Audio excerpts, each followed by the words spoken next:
Sziasztok! Megnézzük az X-et, hogy mi újság az X-el, mit lehet róla tudni, hogy van ő és mit csinál és mit nem, és gondol-e még rátok, akar-e még visszajönni. És ez egy energiaolvasás, ahol példákat mondok el, ami vagy illik rád, vagy nem, és ebből nem lehet messze menő következtetéseket levonni. És el is kezdjük. Megnézzük, hogy mi újság ezzel a valaha szeretett személlyel, aki még lehet, hogy ott van a szívetekben, különösen, hogyha itt vagytok és nézitek, de ha itt megtaláltátok a videót, akkor valószínűleg van benne nektek üzenet, lehet, hogy csak egy mondat vagy egy szó, de ami tovább lendíthet az életedben. Úgyhogy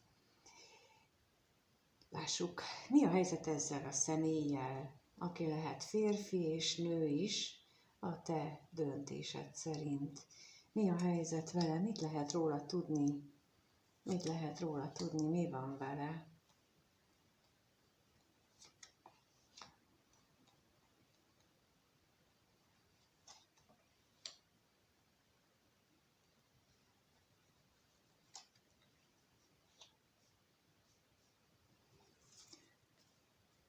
Úgy látszik, hogy ilyen lelki átalakuláson megy keresztül, vagy újra és újra valami különös gondolatok, különös emlékek villannak be az eszébe, vagy az agyába, ami hát mondjuk úgy, hogy kicsapja nála a biztosítékot, és önmagával is vitába keveredhet. És úgy látom, hogy amikor ilyen történik vele, akkor előfordul, hogy magába száll, és elmélyed abban, hogy mi is történik vele valójában, vagy mi történt vele a múltban valójában, és hogy a vágyai azok, ha teljesültek, akkor miért úgy, vagy ha nem teljesültek, akkor miért nem teljesültek ezek a vágyak. Szóval ilyen jellegű gondolatok és történések lehetnek most az ő életében. És megnézzük, hogy mit jelent itt a váratlan öröm, mert mondjuk ezek a gondolatok és bevillanások, azok nem feltétlenül rosszak lehetnek, bár mondjuk a megéléseit tekintve, vagy akár a következtetéseit tekintve azok nem mindig boldogítóak. Ahogy itt is látszik a kiegészítésből is, hogy van vagy volt az életében olyan személy, akinek ő hátat fordított, vagy most szándékozik hátat fordítani, és ez lehet például kapcsolatban ez a személy a gyerekkorával, de lehet kapcsolatban az ő gyermekével is, ha van neki olyan.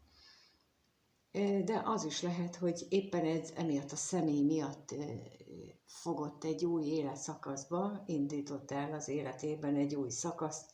Szóval ez minden esetre egy meghatározó személy volt, és hát vele kapcsolatban bizony jöhetnek olyan megélések, amelyek mondjuk lehetnek negatívak is. De ez a személy jelenthet tulajdonképpen mást is, és akkor most rákérdezek a lelkészre, hogyha ez mondjuk nem a szerencsétlenség értelemben nézem, hanem a másik, akkor mit tudhatunk meg itt a lelkésznél, milyen lelki folyamatokat mutat így a lelkész. Erre gondoltam. Éppen ez járt az eszembe, hogy ugye más valamit is jelenthet a szerencsétlenség, nem csak az, hogy valami rosszul alakult és emiatt új útra indult valaki, hanem bizony a vágyat is jelenti, leginkább a testi vágyat, de így a lelkésszel és a szerelemmel együtt az jelentheti a szenvedélyes szerelmet, ami a lelke legmélyéből jön, és aminek ő nem tud hangot adni, vagy nem tudja érvényre juttatni, mert mert bizony vannak akadályok, és ez miatt is lehetnek benne belső vívódások, meccsek az agyában, akár lejátszhat különböző verziókat is, hogy mi lett volna, ha, mi történne, ha, és de mind a kettő is megjelenhet, tehát lehet a gondolataiban egyrésztről az a személy, akit mondtam, akivel kapcsolatban negatív érzései vannak, és lehet egy másik érzés, ami a mély szeretetet jelenti az életében, és akkor akár ezek ütközhetnek is, és ez buzdítják őt arra, hogy elgondolkodjon, hogy ő tulajdonképpen mire vágyik, és akkor itt most az özvegy férfire kérdezek, hogy mire vágyik ő, milyen vágyai vannak neki, mire vágyik.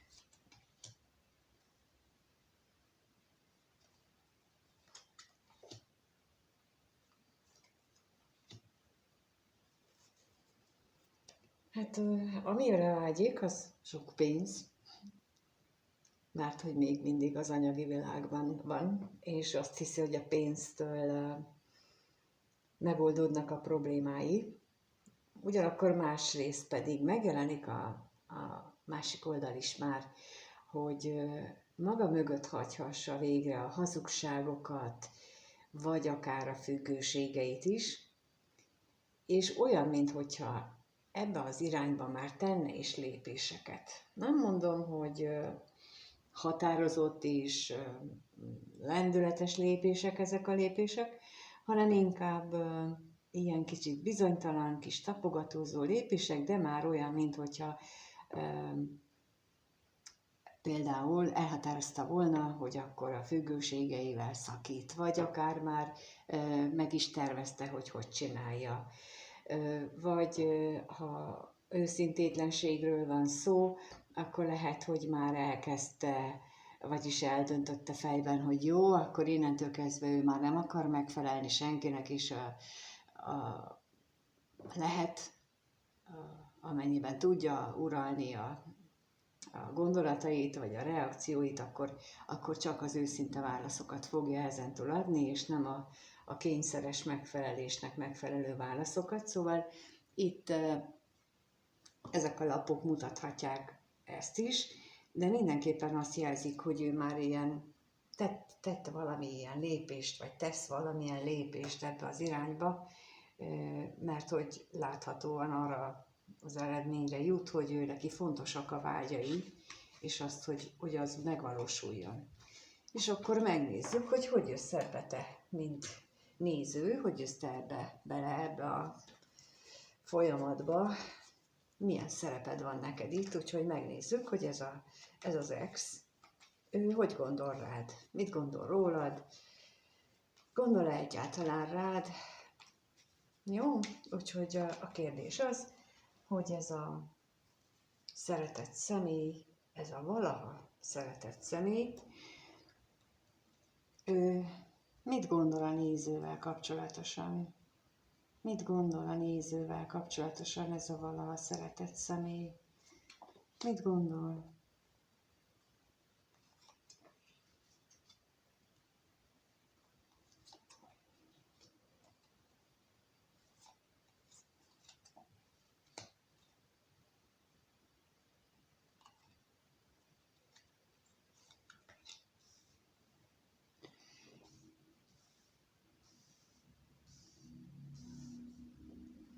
Hát olyan, minthogyha úgy látná, hogy a veled való kapcsolatot, kommunikációt, rengeteg akadály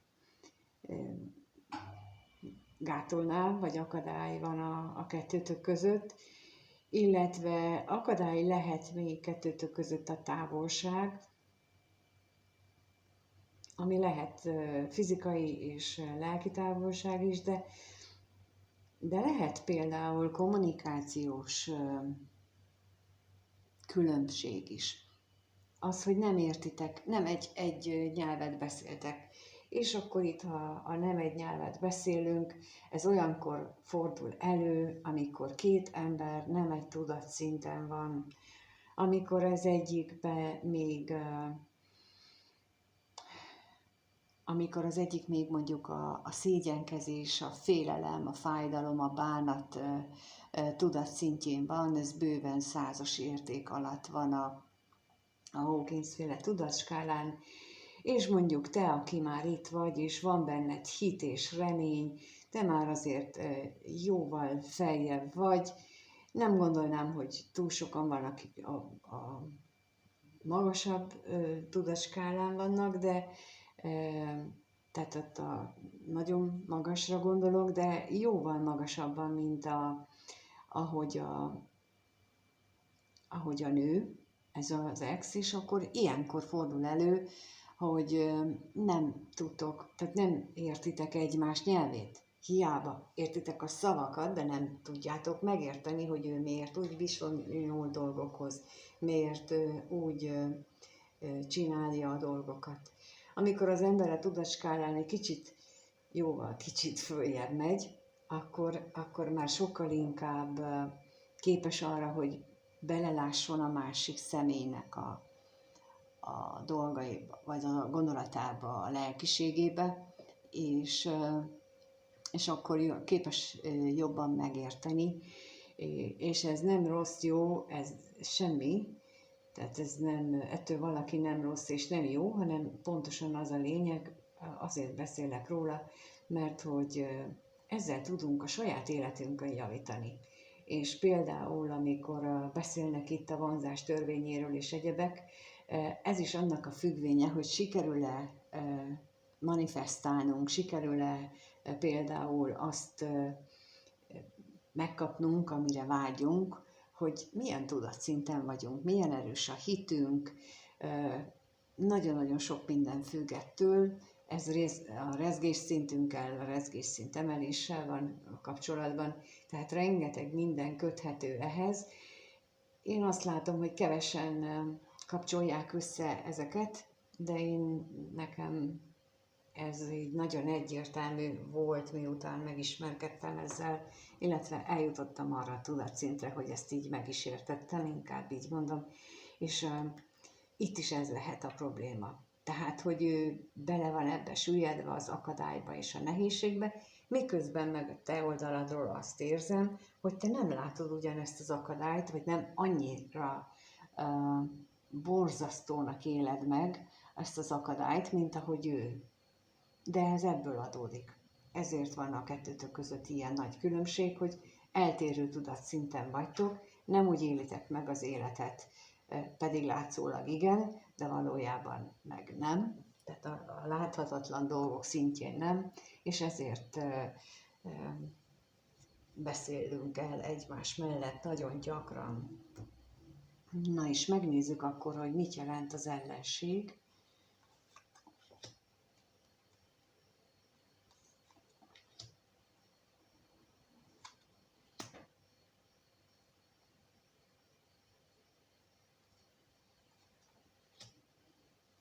Lehetséges, hogy vágyik egy olyan tartós kapcsolatra, ami tényleg hosszú távú,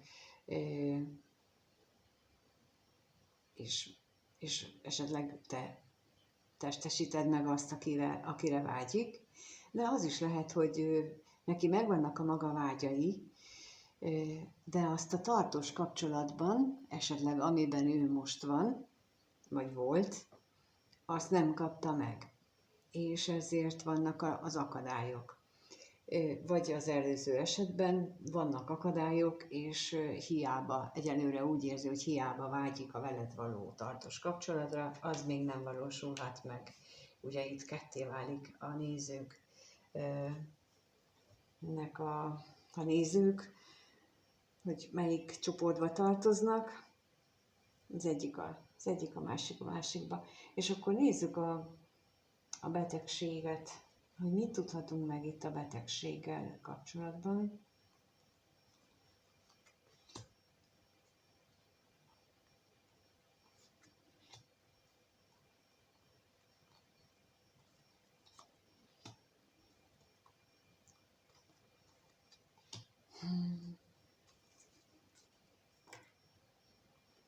Azt hiszem, hogy ez a kommunikációs nehézségek azért őt elgondolkodtatják, őt is, hogy hova vezet ez, és tulajdonképpen szeretné, hogyha ez egy megújulás felé vinne kettőtöket. Tehát, hogy ezek a kommunikációs nehézségek, akadályok kettőtök között azok megszűnjenek. Ő is ezen gondolkodik, és ha te itt vagy, akkor valószínűleg téged is érdekelne ez az egész. Tehát ő neki is ezt foglalja le a veled kapcsolatos gondolatait, és akkor még itt a váratlan örömre kérek, hogy mire számít ő a váratlan öröm kapcsán. Hát talán arra, hogy a benne lévő bizonytalanságok, azok kicsit javuljanak, és már úgy értem, hogy javuljanak, hogy egy kicsit erősebb legyen benne a bátorság, erősebb legyen benne az akarom megvalósítani a gondolataimat. És ennek úgy látom, hogy az alapja az egyfajta szenvedély tulajdonképpen, de az is lehet más esetekben, ahol van az életében egy másik személy, hogy ott azzal kapcsolatosan lehetnek neki olyan ígéretei, amik tulajdonképpen már lehet, hogy idejét múltak, de ezen ő még csak most kezd gondolkodni. Szóval nincs ő még ebben 100%-os tisztában, hogy azzal mit lehet kezdeni, de mégis úgy gondolom, hogy ő most ezen is elgondolkodik, hogy az még érvényes-e vagy sem. De megnézzük akkor, hogy van-e érzése még irántad ennek a személynek, vagy van-e egyáltalán, vagy volt-e egyáltalán érzése irántad, úgyhogy a kérdés most az, hogy ez az ex mit érez a néző iránt, milyen érzései vannak a nézővel kapcsolatban, milyen érzések vannak benne, milyen érzések vannak ebben az exben a nézővel kapcsolatban.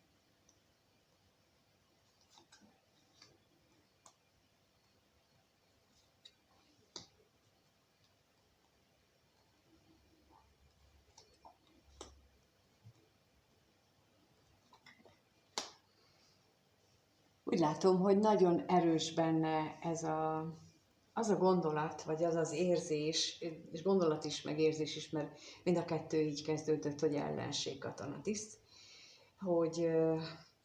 hogy itt minden ellenetek van, vagy minden az ellen van, hogy veled legyen, minden ellene szól, még akkor is, hogyha ő magában mondjuk tett valamiféle ígéretet neked, vagy saját magának, de ezek is olyan bizonytalanokká váltak. Viszont itt utolsó lapként minden esetre az égi irányítás jött ki, és ez olyan, mintha ő valahol a lelke mélyén tudná, hogy vannak akadályok, vannak nehézségek, lehet, hogy nem is tudja megtartani az ígéreteit, de azért az égiek segítsége az bármikor érkezhet, és ez olyan tudattalanjában lehet ez a hit, ez a meggyőződés. És akkor megnézzük, hogy az ellenségről mit tudhatunk meg.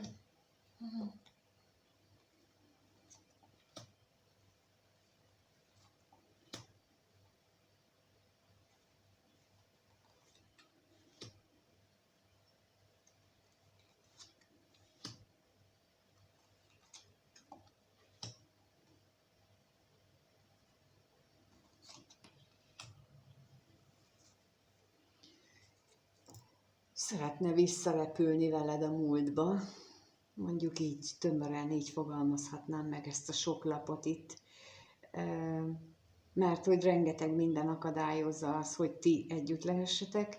Lehetséges, hogy Volt közöttetek sok, korábban volt közöttetek sok vita, hazugság, őszintétlenség, akár függőségi problémák miatt is, de az biztos, hogy az ő életében ez egy nagy változást igényelne, hogy a kettőtök múltjába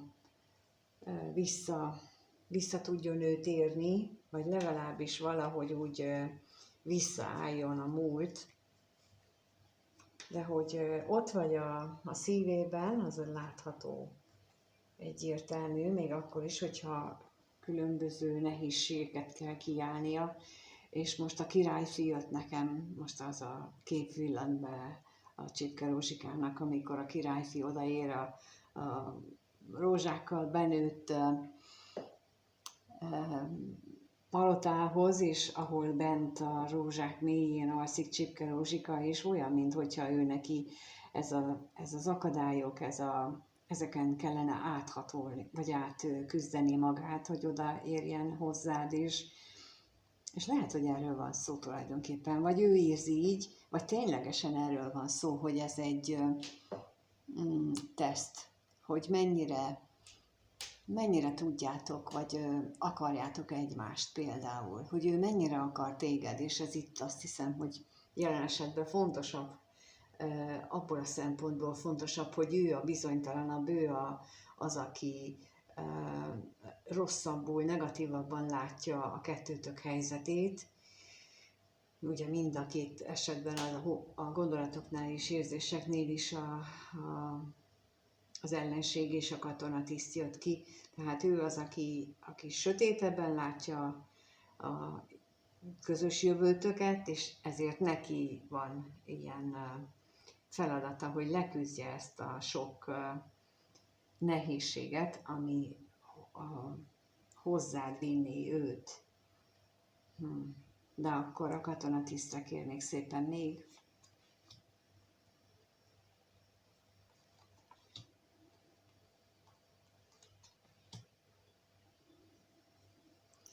Ugyanakkor pedig ott van benne a remény, hogy azért találkozhattok, és lesz közös élmény, lesznek jó dolgok.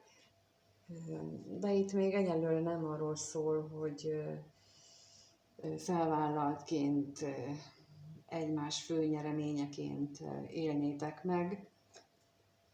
Itt egyelőre csak a testi örömöknek a megéléséről szólnak a lapok, és a bíróra is kérnék szépen, mint érzelmekre.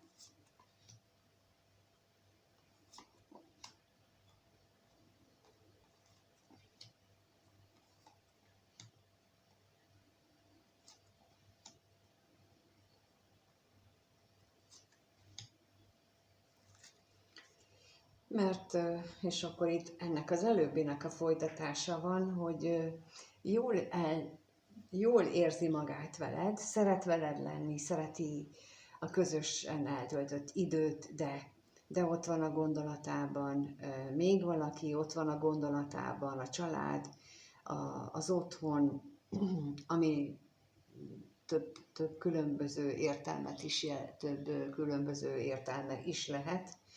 Tehát lehet az a családja, aki már az ő családja, már úgy értem, hogy ahol ő a családfő, de lehet olyan személy is, akinek, ahol ő még mondjuk kvázi gyerekként van jelen, és nem családfőként. Szóval itt ez jelenik meg, hogy ő neki olyan, mintha ő még a lelkében máshol lenne elköteleződve, és nem hozzád. Tehát jól érzi magát vele, tudja, hogy ez a jelenlegi helyzet ez nem elég neked, ez kevés.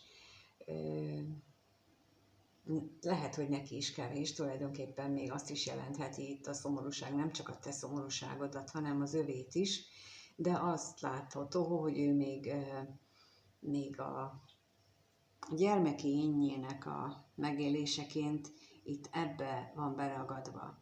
Itt a családnak az eddigi, vagy a mostani meglévő családjának a körébe. És itt megint eszembe jutott így a gyermekényének az, hogy nagyon sokan küzdenek ezzel jelen pillanatban, hogy nem tudnak felelősséget vállalni a tetteikért, és ilyen, mint a gyermekek úgy reagálnak az élet különböző helyzeteire, és az amit nem is nagyon vesznek észre, hogy ők tulajdonképpen úgy viselkednek gyakran, mint amikor a kisgyermek bemegy az anyukával a boltba, és akkor a nyalókat is szeretné, a cukrot is szeretné, a csokit is szeretné, a pufit is szeretné, de azt a másik cukrot is szeretné. És akkor, mikor az anyuka csak egyet akar adni, akkor ezt ő nem tudja elviselni, mert ő mindet szeretné, és nem tud lemondani semmiről, és ez bizony, amikor a felnőtt életünkben azt éljük meg, hogy én szeretném a házasságomat is, és szeretném a barátnőmet is megtartani, meg még a jó híremet is szeretném megtartani, szóval amikor így viselkedik valaki, akkor bizony az effektus, anyukával bemegyünk a boltba is, mindenféle csokit, cukrot meg szeretnék venni, az az én állapot jön elő, ugyanaz. Mert hogy az a gyermek jön elő belőlünk olyankor, amikor ilyen döntésképtelen helyzetben vagyunk, ugyanis egy felnőtt ember mérlegeli az életét, mérlegeli azt, hogy mit kockáztatok, minek mi a következménye, és dönt. Egy gyermek nem tud dönteni, csak a gyermek nem tud. Az mindig bizonytalankodik, és amikor már elkezd valaki felnőni, akkor kezdi megtanulni a döntéseket, és akkor a döntéseink mutatják valójában meg annak a következményeinek a vállalása, hogy mennyire vagyunk felnőttek, illetve hogy mennyire látjuk előre a következményeket. Aki nem látja előre a következményeket, mondjuk még a holnapot sem, hát az ugyancsak nem nőtt még fel. Aki mondjuk 10 évre nem látja előre, hát ő már felnőtt rendesen, csak ő esetleg azok a képességek nem születtek meg vele együtt, aki 10 évre előre tud gondolkodni, de ő már ugyanis tud felnőttként viselkedni. Szóval ez a különbség a felelősségvállalásban is. Megnézzük, hogy mire lehet számítani, a néző mire számíthat ettől a személytől a következő 1-2 hétben, a néző mire számíthat ettől a személytől a következő 1-2 hétben.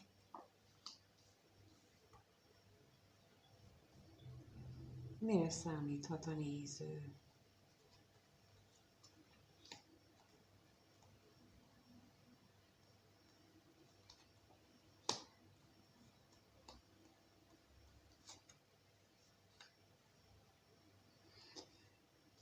Hát a nehézségek, az akadályok úgy látom, hogy nem nagyon csökkennek, legalábbis az ő megítélése szerint, mint amíg nőnének is, mint amíg nőne köztetek a távolság, a félelem benne, az tovább fokozódik, és annak a hiánya, vagy az a veszteségérzés, hogy nem vagytok együtt, az is csak nő benne is, és egyre erősödik benne ettől való félelme. És akkor most az ellenségre kérnék szépen, hogy mit tudhatunk meg az ellenséggel kapcsolatban.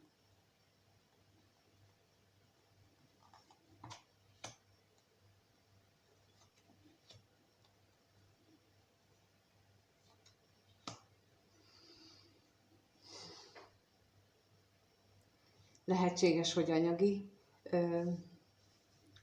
anyagi problémákat lát az akadályok közül a legnagyobbnak, tehát hogy esetleg nincsen elég fedezet arra, vagy ő nem tartja elégségesnek az ő pénzügyi fedezetét arra, hogy ti találkozzatok, ami kiidegeli teljesen, is állandóan abban reménykedik, hogy akkor majd megnyeri a lottó ötöst, vagy legalábbis sok pénzt, úgy beesik az ablakon.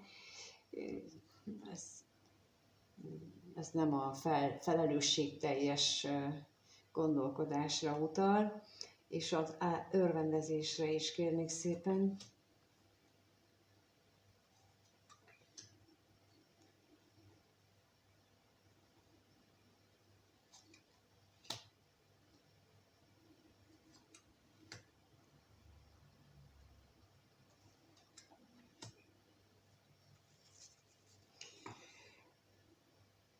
Igen, tehát annyira hiányzik neki az, hogy ketten együtt élvezzétek az életet, annak minden lehetséges módját, hogy nem zárom ki annak a lehetőségét, hogy hirtelen megindulásában ennek hangot is adjon, és valamiféle kommunikációt kezdeményezzen. Egyenlőre ebből nem látszik a találkozás esélye, de még a féltékenységre is kérnék szépen.